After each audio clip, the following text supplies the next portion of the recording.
This is your ultimate stop for everything sports. The Golden State Media Concepts Sports Podcast. Should I say more? From the NFL, MLB, the NBA to MMA, it's all in here. The Golden State Media Concepts Sports Podcast. Listen now.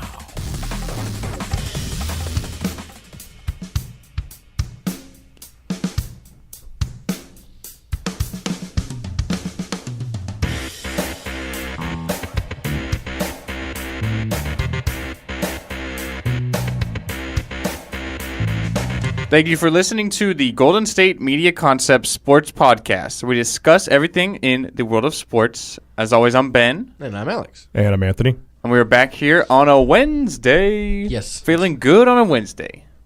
Feeling You guys okay know on where that's Wednesday. from? It's a song. No. It's a mood show. It's from a South Park episode. I don't really watch But South that's Park. beside the point. So let's move on into the show. No, you slow down. At the end of my show yesterday, and I was missing you two fellas, I was like, you know what, at this point, FIFA's been out for about 12 hours. I wonder how many games Ben's played. And you can go ahead and just catch everybody up on that. Well, in total, I've played probably about 20. But from yesterday, it was about 6. About 6 online? Was that a good guess? Yeah. 5-1 record, so I'll take it. Not bad. Who'd you lose to? Not the person, the team. It's on Ultimate Team, so it's just a Oh, no wonder you lost. culmination of different players. What so. team do you use the most? What team do I use the most? Arsenal, of course. No wonder you I gotta lose. use them. Okay. Are you sure about that? That face he just made. We are currently Winning with- third in the table, Winning and with we are Arsenal is like winning with the Sacramento Kings. okay. That is just a slap in the face. And we were playing FC Basel in the Champions League today, Yes, and you are. we should win that game. Yeah, I mean, that doesn't even sound like a soccer team. But yeah, you're talking about the Sacramento Kings, comparing them to the Arsenal, No, I know exactly how bad the Kings are. Don't try to hurt me. and I know exactly how good Arsenal is. So I put them like right here. Hey, you didn't see what I put above that. That is yeah, not- because there's not much in England above them. Maybe, in my opinion, probably. I would say Honestly, 3 teams. totally off the topic right now, but I think Arsenal probably are playing like the second best team in England right now behind Manchester City. Are playing like the best team.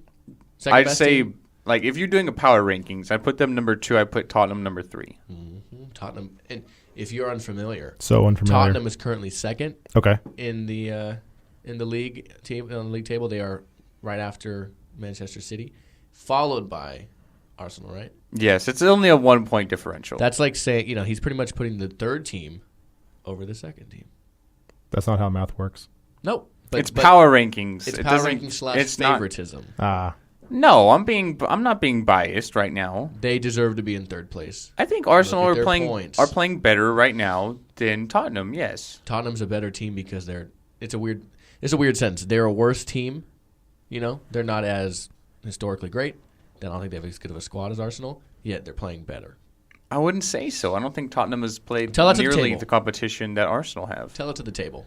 Well, we'll see because everybody's gonna play the same competition eventually. Exactly. And we'll see what Tottenham are made of this Sunday when they play Manchester City, who have won every game. That's gonna be a good game. That's 1 and 2 facing off against one another. That's always good.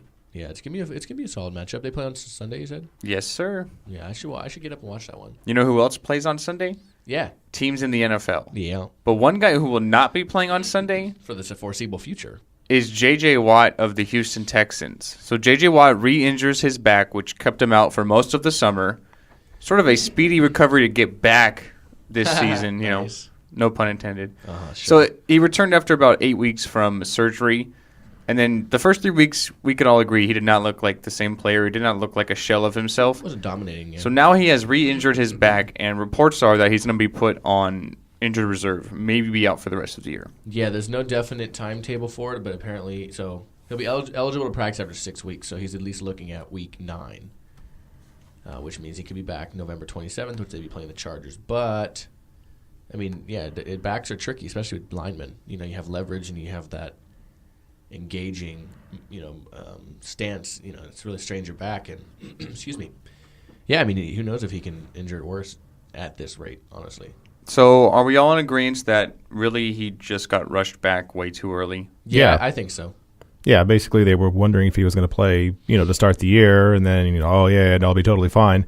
Played the first 3 weeks, did nothing against the Patriots, and everyone's like, oh, Belichick just did this, and now his back's hurt more, and clearly he just wanted to play because I don't think he missed a game ever in his career before now. I don't think so. No. Yeah, he had never missed a game in his whole career. Which just missed plays when his nose bleeds. Which for a lineman is really surprising because you mentioned they take a toll every single play they're getting hit. They're taking a beating every single play. For a lineman to never even miss a game means a lot. And I'm sure when J.J. Watt was trying to recover from this injury, he had that in mind. And never missed a game. He's the best defensive player in football. So important to his team. Multiple Defensive Player of the Year awards. That means a lot to him. His coaches want him out there. His teammates want him out there. He wants to be out there and play. But really, we all in agreement here. He just rushed it back way too early than he should have. For this injury he had, the timetable for return is roughly 3 months. Yeah. He did it in 2. Yeah. Now, I realize some people recover from injuries a lot faster than others. Think about Adrian Peterson from his ACL tear. Mm-hmm. But, you got to be kind of smart about this, right? This was just not a smart decision. Yeah, he had his surgery in late July. Not even like a full that's the season. That's the month before. That's weeks before the preseason starts, And not to mention he had in January he had surgery to repair torn core muscles also. So, who knows if avoiding, doing certain things that may have hurt those at one point, you strain your back because you're trying to not do one thing and you do another, And now you're saying the whole thing, he might be out the whole season, he might be out 6 weeks. We just saw him come back possibly too early, and that messed everything up. The back, we've seen in other sports, Dwight Howard, we've seen people not be ready as soon as they get back just because the doctor says, yeah, your back's more or less fine. Doesn't mean once he gets on the field it's not going to hurt. It's not going to derail him from doing other things. So he could come back maybe 6, 7, 8 weeks, but that doesn't mean he's going to be J.J. Watt maybe for the rest of the year and maybe even midway through next year. Yeah, and one bright thing for the Texans I feel like was this preseason, Jadeveon Clowney looked really good. Mm-hmm. Who knows? I haven't really, again, he hasn't flashed in the first 3 games like the defense has in the past anyway, but they re-signed Antonio Smith, who's played with them before, and they have J.J. Watt, and they still have Vince Wilfork. I'm sorry, they have Clowney, and they still have Vince Wilfork. If you can get that production from Clowney like you expected from a first-round pick, which he looked like at times in the preseason, then you're good. It's not a huge loss. It is. He was the best defensive player in the league, but it could be worse. You know what I mean? In our football show, Jeremiah and I said that this is definitely a make-or-break year for Clowney. I don't know if that's quite the case now because it's going to be a different situation. He's going to have to take a huge load, and it's still it might be a make-or-break year, but there's going to be kind of an asterisk with it now too. I think if he can play at the level they expected him to play when they drafted him, then they'll be okay. But obviously, when you lose a guy like J.J. Watt, that's like you losing Aaron Rodgers for the Packers or losing Antonio Brown or Ben Roethlisberger for the Steelers, or losing Russell Wilson, like the Seahawks are currently possibly facing. Things like that. Like the Texans aren't an offensive team; they're a defensive team, and they're J.J. Watt's team. Now he's out for the entire year possibly. So it's definitely a blow to them. And you add in the fact that Brian Cushing got hurt in week 1, puts even more pressure on Jadeveon Clowney to actually do anything. You got the pressure of being a number 1 overall pick. You got the pressure of the other 2 guys leaving. Now they're just going to double team you and basically not allow you to do anything. And yeah. Well, see, it's tricky with double teams against the Texans because even though Vince Wilfork is getting up there in age, his size and his ability to push the pocket purely to almost every time he needs to get double teamed. I'm going to say this is a big loss for the Texans, but with how the league is set up, I'm going to say it's not a huge, significant loss because here's why. The league is an offensive league. Yep. He's a defensive player. So sometimes he plays offense. Unless he's going out as a tight end or a fullback, he's not playing on offense on the goal line. One time he played quarterback, running back. Okay, so I'm not going to say this is a huge loss for the simple fact that the AFC South is so bad. That's fair. I still think the Texans are probably the favorite to win the division. The Colts have a terrible offensive line, a terrible defense, and really have one player to build around in their whole team, and that's Andrew Luck. 2 players. Who's the other one? T.Y. Hilton. But that's a product of Andrew Luck in my eyes. Yeah, but you got to be at least good enough to get open, and T.Y. has shown he's pretty good. Right, but I'm not saying he's all world. I'm saying T.Y. don't so give the kid credit. I'm going to say that as far as Houston is concerned, this is not a terrible injury. Like, this does not end their season. No, You talked about Russell Wilson, Aaron Rodgers, Ben Roethlisberger. If one of those guys goes down for their respective teams, that ends their season. Yeah, I purely mean the fact that he's their best player. Right. And which is right. In the league at that position. But that division is so bad. Houston sits at 2-1. Jacksonville, who everybody had high expectations for, doesn't even have a win yet. You guys did that in sync. We did. We both held up a 0. That was perfect. The Colts have so many question marks on defense, and their offensive line is so shaky. They put up points, but the defense. And then you have the Titans, who everybody is questioning if they have the right coaching system in place because Marcus Mariota is not really developing like people would have wanted him to. So you still have the Texans, who are still, in my eyes, the favorite to win the division. Yeah. And I realize that's great and all, but as far as getting past that, I think they're absolutely done, which even before J.J. Watt I thought was the case. Mm-hmm. Well, I mean, the Texans really go, like I was saying, they really go through their defense. And as much as they'll try to say, and fans or people that look at football try to say, when you lose a guy like J.J. Watt, that changes your defense. I don't think the defense is amazing. I think they have a really good front to the defense. I think that has to go a lot to do with J.J. Watt, And so it's like I don't think they have a great secondary. I don't think they have great linebackers even when they're all healthy. So, I mean, I don't think their offense is very good either. I don't think their offense is great. I mean, even in the games that Osweiler's won, he hasn't looked great. He had his worst statistical game of his career, let alone this year, last week. So, I mean, I don't think this team, you're right, the South is a weak division. I don't think they have the offense, which is an offensive league now where teams like the Colts who have questions can win a lot of games because their offense is that good and their defense isn't bad or isn't that great, The Texans, I don't think they can keep up with certain teams in the AFC, let alone the NFC, with their offense, let alone a defense that might not be as good as it was, which was still kind of good in their division, maybe not amazing in the league, Also, over the next 4 weeks, you're going to figure out just, how good actually the Texans are, because you got 2 division games with Tennessee and Indianapolis, but you also have at Minnesota and at Denver.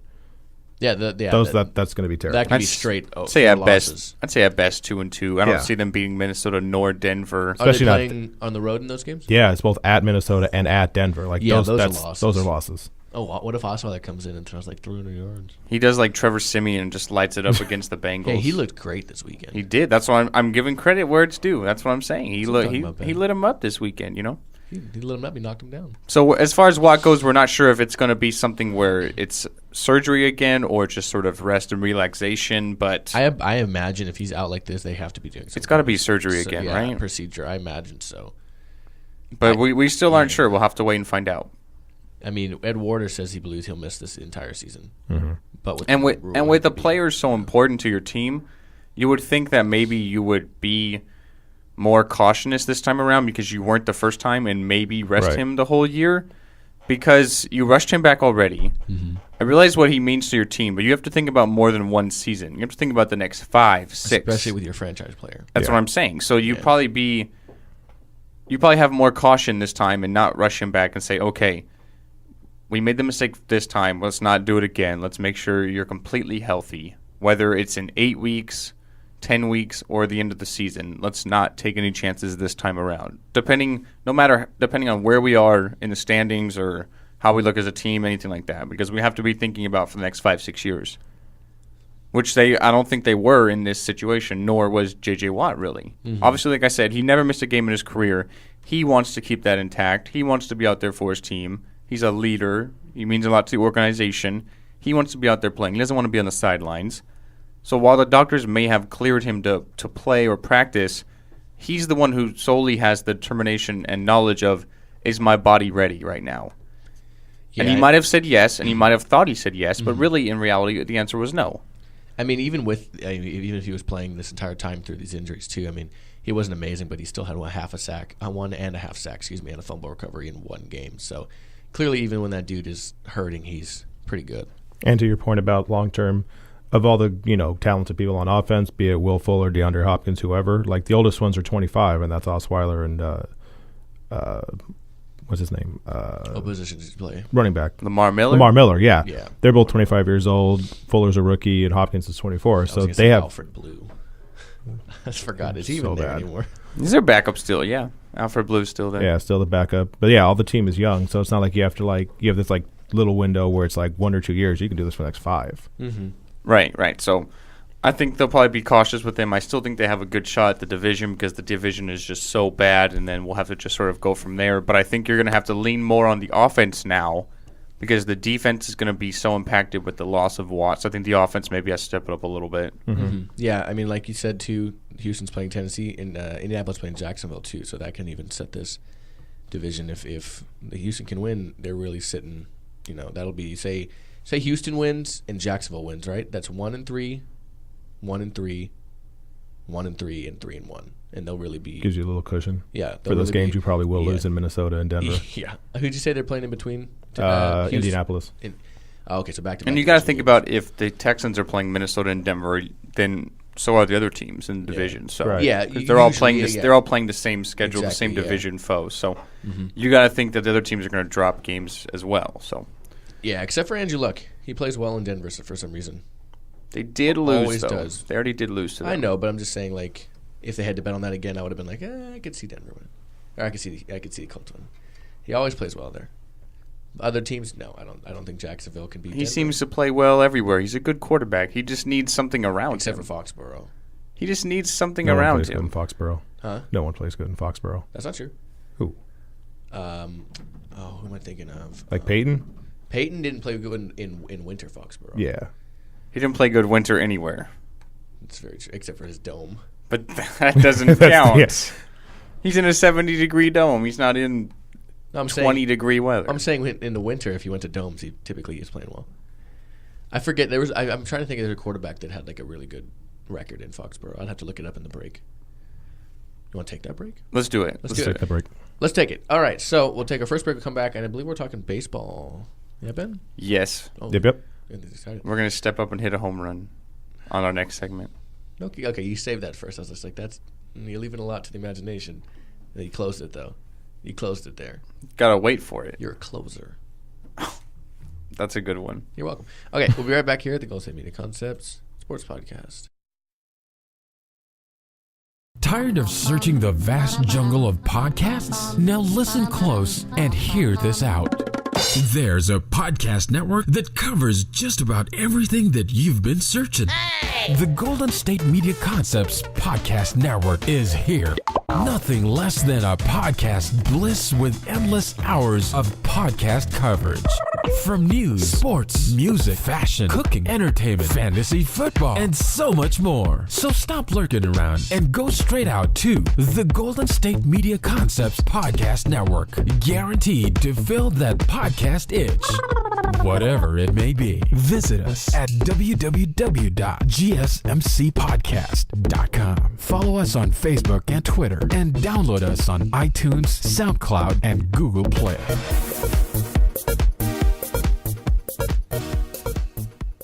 Welcome back into the Golden State Media Concepts Sports Podcast. We had all three teams battling for the National League wildcard win last night. Yeah. That'd be the Giants, the Mets, and the Cardinals. And all of them scored double-digit runs. Yeah, I know. They all won in lopsided fashions. We have the Giants winning 12-3. We have the Cardinals winning 12-5. And then we have the Mets winning 12-1. So they all scored 12 runs as well. Yeah. Wouldn't you guess? Wouldn't you imagine? Nope. So as far as the standings go, we have the Giants and the Mets currently there. We have the Cardinals one game back of the Giants in that last wild card spot. Yep. And then we had the Red Sox lose to the Yankees 6-4. So the Red Sox were unable to clinch the division last night, but they still have a 5-game lead. So you'd imagine it's just a matter of time. There's only like 6 games left. Yeah, right. So it's just a matter of time. Once Toronto loses or once the Red Sox win again, they'll be A-OK. So, staying with baseball, we have Pete Rose news. Pete Rose, as well as we all know, the all-time leader in hits, 4,256 in Major League Baseball. Not eligible for the Hall of Fame, really banned from baseball for everything he did as far as betting and all that scandals and stuff. But he's petitioning to the Hall of Fame for inclusion on the ballots. So he's making yet another claim to try and get into the Hall of Fame. He's writing like letters. Think about this. He did like that Skechers commercial last year about not being in the Hall of Fame, and he's in like the hall walking towards his closet to put on his Skechers. I like that one. Yeah, that was pretty funny. I thought it was clever. It seems like now more so than ever, Pete Rose's sort of momentum seems to be peaking as far as getting into the Hall of Fame. It seems like a lot of people are kind of moving on past what he did while he was playing. What do we think about this? Like, personally, I would let him in the Hall of Fame. Well, I mean, he sent in a letter that was denied 9 months ago, to commissioner. So it's not like it's been a while since the last time he did it. It's 9 months. But he's trying yet again. Well, this time he used what, so say he sent in his thing and he's like, no, for this reason, this reason, this reason. He sent in this one specifically targeting the reasons as to why he said he couldn't to counter those arguments. I mean, this has been, a long time running. Dude, 75 years old, clearly hasn't played for a while. Are you sure? I just saw him out there the other day. Yeah, I mean, he's throwing a couple pitches. You know what I mean? He's taking a couple at bats. Yeah, but it's 89, I believe, is when he was officially banned. Yeah, August 24th. Wow, you got that right. 1989, just right off the top of my head. Right on top of your head? Totally. Little noggin? That's like one of those random party facts you want to have. Random facts. It's like fun fact at the party. Like, Pete Rose was banned August 24th, 1989. And some guy's like, who invited you to this party? And some guy whispers over to his wife, like, hey, do you know who that is? And he goes, is that my jacket? Where did you get that? Oh, the closet. I thought they were for when we get cold. No? And then just stylish Anthony comes in and takes it. And he leaves. But anyway, so as far as baseball goes, Anthony, should Pete Rose be in the Hall of Fame? I mean, I don't care. Like, at this point, yeah, but he's not going to get – literally, he's, whatever year he passes away, call it 2025 or whatever, like in 2026, welcome Pete Rose into the Hall of Fame. It's going to be like one of those things, oh, he died, let's feel bad for him, and now we'll include him. Right, which does nothing for Pete Rose. That would be the ultimate, like, slap in the face. Yeah, I feel like if anything, people would be really upset if that's He's been trying for all this time, and then it's like, well, now you can go inside. It's okay now. You can come in the hall now. Now you're fine. Now that you physically can't not go into the Hall of Fame, we'll let you in it now. And they'll make it sound like some great thing had finally happened. They're like, you'll be in the hall up there forever. That'd be the ultimate slap in the face. Yeah, but that'd be miserable. In all seriousness, I think he really should be into the Hall of Fame. Think about some of the other guys. Like, honestly, I know we've had this conversation before, Alex, but I would include even the steroid guys. Like, people of the steroid era, Bonds, Clemens, Sammy Sosa, McGuire, all these guys. Nobody confirmed Bonds, okay? Okay, well, have you seen Barry Bonds now? He weighs like 125 pounds. But anyways, that dude's still huge. He's compared to what he was, so much smaller. Well, I mean, he's not working out anymore. Yeah. I would still include all of these guys because during that steroid era, baseball knew what these guys were doing. And in a way, they kind of revived the sport because they were coming off of the strike. Nobody was interested in baseball. And then what happened? You had Sammy Sosa and Mark McGuire start belting home runs. Jose Canseco. Then you throw in Barry Bonds there a few years later with 73. I was watching an ESPN classic game. It was baseball. It was the Giants-Dodgers back in 03 or 02 maybe. It was either the year before or after the Giants Angels World Series. Mm-hmm. And it was to make the playoffs or whatever that year. And I don't remember the guy's name. Big some kind of he went Dominican, Cuban, one of those kind of big guys. I could just kind of tell from his name. Forgive me, sir, if I'm wrong and you're not any of those things. But you're just an average American from Indiana. He clearly wasn't American. I'm just kidding. But huge guy, right? And I'm watching it, and this is maybe 2 years ago. So clearly looking back at it, this is 2001 or 2 or 3. So the steroid era is pretty solid, right? This guy, how baseball jerseys are typically kind of big, regardless. You couldn't put your fingers up into his sleeve. The guy was huge. He looked like the TV's Incredible Hulk. There wasn't an inch of breathing room in that jersey. No, and it was unbuttoned up here, so it looked like it was like a V-neck. And I forget the guy's name for the life of me. I want to go back and find his name. He was a monster. He was a human monster. Did he play for the Giants or the Dodgers? For the Giants. Yeah. That's why I want to. I'm sure I could in the break. I'm sure I could go find it if I wanted to. But the guy was huge. So yeah, I mean, looking back at some of these guys back then, you're like, oh yeah, those guys were juicing. They were jacked. Oh yeah. Yeah, I would put them all in because baseball knew what was going on. They did not punish them. They didn't technically do anything outside of the rules that was not allowed. Mm-hmm. So how can you really punish them for that now? Obviously, you look at it as kind of a disgrace. Maybe you put an asterisk next to their name because they weren't doing things technically that other people were, fair, but it wasn't like they were doing anything against the rules at the time. So how can you really punish them for that? Well, when it comes down to it, the Hall of Fame in sports is looked at is the players that get into it are the pinnacle of the sport historically, statistically. They did things to raise a game. Look at look at guys like when Brady. Well, no, that's a bad example. Look at guys like John Madden, right? When John Madden got in the league, or Bill Walsh, when they got in the Hall of Fame, they advanced the sport. They changed the sport. You couldn't go through the history of the sport without including them, at least in a sense, right? You look at people like that, and then you look at the steroid era, and we'll get back to Pete Rose in a second. Those guys might have. You can't go through the history of the sport without including some of those guys, especially guys like Bonds, who has the home run record, in that sense. But they did it technically by cheating.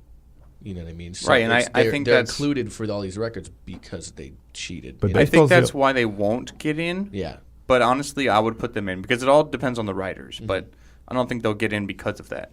Anthony? Yeah, and baseball is the only one that actually cares so much about the whole ethics of the game, more or less. Like I just saw with Darren Sharper, they're wondering whether or not he should get into the NFL Hall of Fame with everything that he's had off of that. Right. And they're maybe he could take. Hall of Fame I didn't think he was really a just solely player Hall of Famer. Yeah, 2 Super Bowl appearances, 1 win. He lost the Packers one against the Broncos in the 70s, but then you take everything in the 90s, 97, excuse me, but 70s, but then you take everything else that happened with baseball, forget about steroids, fine everything with that. Mm-hmm. Before that, players were taking greenies because they had to stay up and everything else like that. Babe Ruth played against old white guys that were plumbers. It's not necessarily been the most balanced thing for the history of baseball. Yeah. Everything has their own little weird part, and McGuire wasn't even shy about half the stuff. He had Andrew in his locker, just, hey, there it is, and no one cared. Yeah, this is my little ritual. Yeah. I think, but going back to Rose, I think what frustrates people so much is he didn't cheat. He wasn't betting on his own games and throwing them. It was against the rules if you're told not to bet, and you bet, you gamble, that, you broke the rules. Mm-hmm. But at the end of the day, he wasn't betting on his games. He wasn't betting on anything that he could control. I think even then, baseball, it's not like he could literally go out there and lose a game for him, at least to an extent. I mean, he could let every ball go by him and let guys get inside the park and runs repeatedly, but that's kind of obvious. I think it's what Anthony said best. It's the ethics of the game. Yeah. That's really the thing that he broke and people are the most upset about. So you've seen for years now that he hasn't gone in, over 20 years now. I don't see it changing anytime soon, but honestly, I think it should. I think we've all moved on from it. I think baseball writers and everything should move on from it as well. And baseball had the one thing where you had the commissioner at the time, Bart Giamatti, who basically, expelled Pete Rose, died 8 days later after everything was figured out. Okay, you're, kicked out of baseball 8 days later, he died, so no other commissioner is going to overturn that. They're just we're just going to keep that going. Yeah, I suppose so. I mean, and really what he's trying to do is get himself on the ballot, right? And yeah. The other case is Shoeless Joe Jackson was banned for life in 1921, and he has since obviously appeared on subsequent Hall of Fame ballots. So that's really the big question. Ben, do you think, before he dies, let's put it that way, do you think he could get in the Hall of Fame? I think if he goes on the ballot, yes, because I think the writers will honestly vote him in. I don't think they have much of a care about the whole betting on things. I think they'll probably look at the player, Pete Rose, and as you mentioned, the non-steroid issue. I think they would put him in, but it all depends on if he goes on the ballot or not, because if he's not on the ballot, then you obviously can't even vote him in. Yeah, exactly. So you still have some uncertainty. Who knows? I'm sure some people would be swayed away from voting him in because of this issue, but I think the majority of people won't. Gotcha. Yeah, I don't think he ever actually gets on the ballot. I don't think that ever happened until, like I said, he passes away. Then everyone just be like, oh, we were kind of jerks about this. Let's let him in. Yeah, I get you. I mean, I agree. It's going to be unfortunate probably the way it happens, but it's going to have to go down that way. All right, let's take our last break. We'll come back, and we have what's trending, right, Ben? We do. All right, I can't wait. Can you wait? Nope. Anybody? No, nope. anybody? No? Nope. Well, we're going to have to wait until after the break. Nope. All right, let's do that real quick here at the Golden State Media Concepts Sports Podcast. Want to find out what movies to go see? Then check out the GSMC Movie Podcast. It's your ticket to the latest movies, whether it's a new blockbuster event, romantic, comedy, or action flick. This show has got it all covered. They talk some what to go see now, don't bother, what's hot on Netflix, and everything in between. That's gsmcpodcast.com/movie-podcast. When it's all about the movies, it has to be this new show. Don't forget to like them on Facebook and follow them on Twitter. Visit gsmcpodcast.com for more info.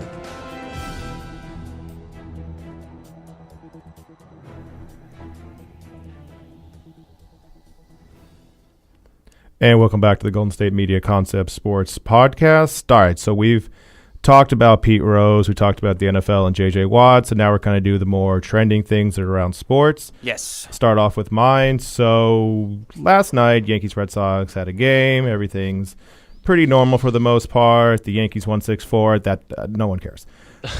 Oh. In the outfield, in the stands, Okay. we had one of those, proposals, look at the Jumbotron, hey, and then you get down on a knee. One, right? Oh, yeah, full everything. Okay, cool. Pulling an anger management against the Red Sox at the Yankee game. Yeah. And we Nice had reference. people, these two people who, this guy decided, all right, I'm going to do this. This is going to be great. Goes down, goes for the ring, no ring. Loses his mind because that's going to be something that you just panic. It's just chaos. You have no idea what to do. Eventually, everybody within, a 5-foot radius of him helps him look for the ring. It takes a little bit of time. Eventually, they find the ring, proposes. She says yes. Everyone's happy. Congratulations. You had people who were up in the booth just dying laughing. Like, they thought it was the funniest thing in the world because you'd have this guy just with all of his vulnerabilities just, waiting, please, for the love of God, if I do not find this ring, this is all I'm remembered for. To be fair, this is all he's going to be remembered for anyways. Yep. But at least once he finally did propose, she said yes. Everyone's happy. They interviewed him afterwards.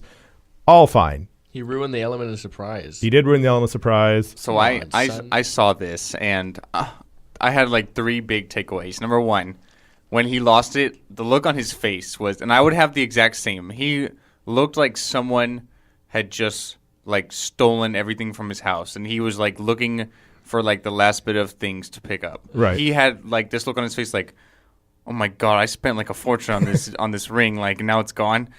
And then 2, do you guys know where the ring was actually at? I imagine on the ground somewhere. They found it inside of her pants. She was wearing she was wearing these pants. They looked like bell bottoms. I think they were really bell bottoms, and she had her pants cuffed. It was inside of the cuff on one of her pants. How on earth? And one of the ushers found it. Okay, and then ma'am, let me check your leg. He spotted it. And my third takeaway was this.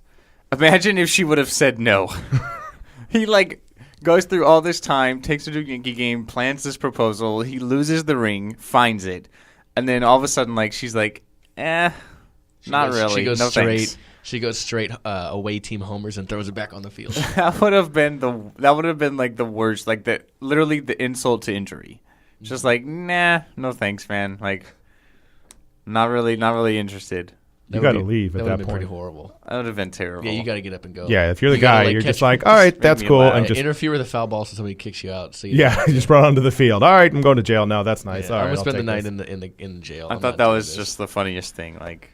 What if she would have just said no? Well, that would have been horrible for that man, and it would have been on TV forever. Yeah, which we've seen before. We've seen those at sporting events where, and it's just the most awkward thing ever is you're just next to each other, So I can only imagine. But nevertheless, for the happy couple, congratulations. So yeah. All right, moving on. So we all know Anthony Davis, the unibrow. Not Anthony Davis, the one who retired and then wanted to play a couple games and then retired again. I think we should call him the mega brow. The mega brow? Unibrow isn't good enough. I think we should call him the mega brow. So we're talking basketball player Anthony Davis. Pelicans. Not the football player who has retired twice now. Mm-hmm. But anyway, so Anthony Davis, as I talked about yesterday, 23 years old. Yes. Obviously, we know about his story through high school. His junior year in high school, he was a 6'3" guard, not really recruited to go anywhere. Cleveland State was his only scholarship offer. Yeah. Then he goes into his freshman year at Kentucky and is 6'10", so he grows 7 inches in a year. Someone made a deal. So he grows 7 inches in a year, And now he's obviously NBA All-Star, a great, great player. The problem is he can't really stay healthy that much, so he's missed a lot of time. But now he goes in to New Orleans Pelicans Media Day, and he gets measured at 6'11". So he's grown an inch within the last time we've seen him on a court, and now going into this year. And what he said kind of made me sort of laugh a little bit. He said, they measured me a week and a half ago, and I was 6'11", which I really don't want to be. I think 6'10" is the perfect height for me. It just doesn't sound right to be 6'11" or 7 foot. I don't like it. And in my mind, I'm like, wait, what? Like, that doesn't make any sense at all. Why would you not want to be a little taller? That just makes you a little more better. You know what I mean? A little taller makes you a little more baller, Wish I was a little bit taller. I wish I was a baller. But he's getting a little taller, and he is a baller, but he's not happy about it. Obviously, we've seen this in the past. Paul George grew when he was in the NBA. Yeah. But he didn't grow at 23. He grew at like age 20, 21. That's when you so sort of reach your peak as a young male, 21. I think that's like when you stop growing. But he's 23 years old, and he's still growing. Imagine if he grows a little more. Doubt it, but But it's 6'11". So, I realize 1 inch is not much, but still, the fact that he's still growing is just beyond me. You shouldn't say something dumb like, I just don't want to be 6'12", okay? We had Kevin Durant said it a while back where he said, in basketball circles, I'm 6'9". When I talk to women, I'm 7 feet tall. Like, basketball players always have this weird thing of, not actually saying the height that they actually are. Yeah. Like, Yao Ming was, 7'5" or something like that. Like, Yao Ming was, I think. He was stupid tall. And that guy was massive. I remember looking at a picture a few weeks back because they had the National Basketball Hall of Fame. Mm-hmm. And Yao Ming and Shaq went in the same year. He's so much taller and than they were Shaq. standing next to each other. And Yao Ming made Shaq look like a baby. Yeah. Like, he was that shorter. You know what I mean? And it was like, God, Yao Ming was literally a massive dude. Funniest picture you'll ever see in your life is Yao Ming and Muggsy Bogues standing next to each other. Oh, man. I remember at the Olympics we saw DeAndre Jordan and that United States gymnast. I think her name was Reagan something. She was 15 years old. And she was literally 4'11", and we have DeAndre Jordan pushing 7 foot, and it was just she was literally at his waist, if that. You know what I mean? Yeah. And it's man, Yao Ming was such a massive dude. But yeah, Anthony Davis still growing at 6'11". Do you think this makes him any more dominant than he already is? No, if anything, he's got to get used to his new length. Come on, 1 inch. It's just crazy how he grew 7 inches in 1 year from 6'3" to 6'10". I grew 4 inches in one summer. He grew 7. Yeah, and in 1 year, it looks like I got him beat. maybe on the short scale, but not enough. He's got me by another 9 inches now, though. Got you by a while, so. And a few $1 million.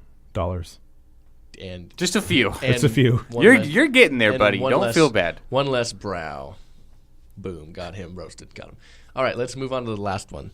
Let's go to mine, and that is the Steelers wide receiver Antonio Brown. Did you guys see his baby blue cleats? Mm-hmm. I saw the picture, yes. So he had baby blue cleats this last couple games, actually, I believe, and he had his 4 children on him, 2 on each, as a way to show. He said this is why I lace him up.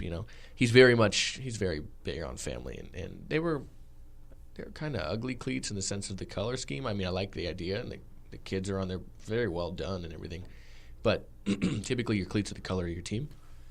And he's not on the Chargers. So he got fined for them.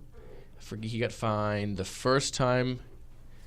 He got $9,115 fine for the first offense, and then he got $18,231 for the second offense because you can't categorize under the categorization of personal messages you can't have on your cleats. So it also included a $6,076 fine, and then as well as a $12,154 fine for the second time. Well, apparently, following halftime of the Eagles' dominating win over the Steelers on Sunday, 34-3, the refs warned him that he could get thrown out of the game if he did not switch them. I honestly hate the NFL sort of violations and rules as far as uniforms go. Why does it matter if my socks are blue when we're the Packers and our colors are green and yellow? Why does it matter if... Well, I get the socks, the shoes I don't get. Why does it matter if I have to wear black cleats on the road or white cleats at home or colored... Why does that matter? Because then everything else is just anarchy. I can understand if you have spikes on your cleats and it's a violation because it could be dangerous. But as far as the simple color scheme and what it looks like, what's the big deal? You don't have the NBA saying, oh, LeBron James, you can't wear those hot pink shoes. You have to wear black shoes. Or you don't have in soccer where you have to wear the cleats of the same color. People wear like neon yellow cleats all the time, and their jerseys are, white and brown or like red and blue. What's the big deal about having to have the color scheme so specific? I just hate that rule. Yeah, and somebody, obviously for the first week of Sunday games of the NFL this year was September 11th. And one of the guys on the Bills, I think. Yeah, you had Odell Beckham wore USA cleats. One guy wrote to, I think he had family members that worked at a firehouse in New York, and he had that on it. And like the firehouse came out and said, if he gets fined, we'll pay it. Well, we've had other things before with the NFL. Was D'Angelo Williams had the thing where he, his mom died of breast cancer, and he wore something on his eye black, and he got fined for that. So it's like the NFL, and that's because it wasn't in the whole, breast cancer awareness month thing where they just basically go nuts on that, and they fined him for that. Dyed his hair, right? And same thing with Tebow with the, was it John 3:16? Yeah, under his eye black. I just think this is the dumbest rule. Don't you have more important things to be worrying about than what Antonio Brown's cleats look like? And I realize he got fined, but this fine is like chump change to him. Yeah, what was it, 9,000 and 18,000? His quote is, "Nothing to a boss."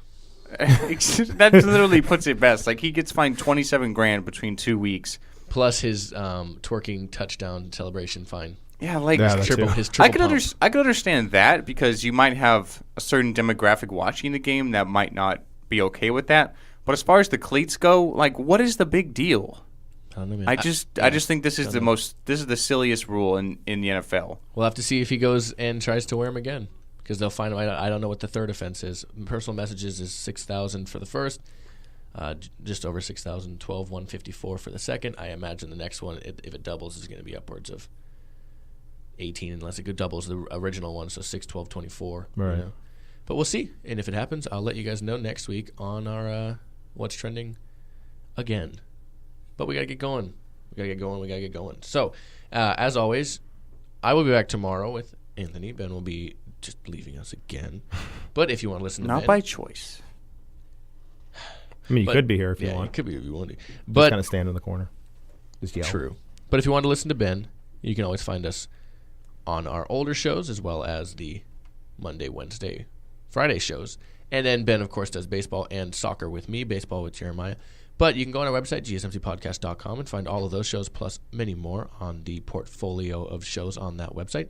You can find us on iTunes, Stitcher, SoundCloud, and Google Play if you search GSMC Sports. And you can also find us on Instagram and Twitter at the handle GSMC_sports. And don't forget Facebook and YouTube at the GSMC Sports Podcast. And you can search GSMC Sports Podcast Network or Golden State Podcast Network, Golden State Media Concepts on Facebook, and you'll find us. As always, I'd like to thank you guys for listening. I'm Alex. I'm Ben. And I'm Anthony. And Anthony and I will see you tomorrow. Ben? See me Friday. Yes, sir. Until then, thank you guys for listening, and we will see you later.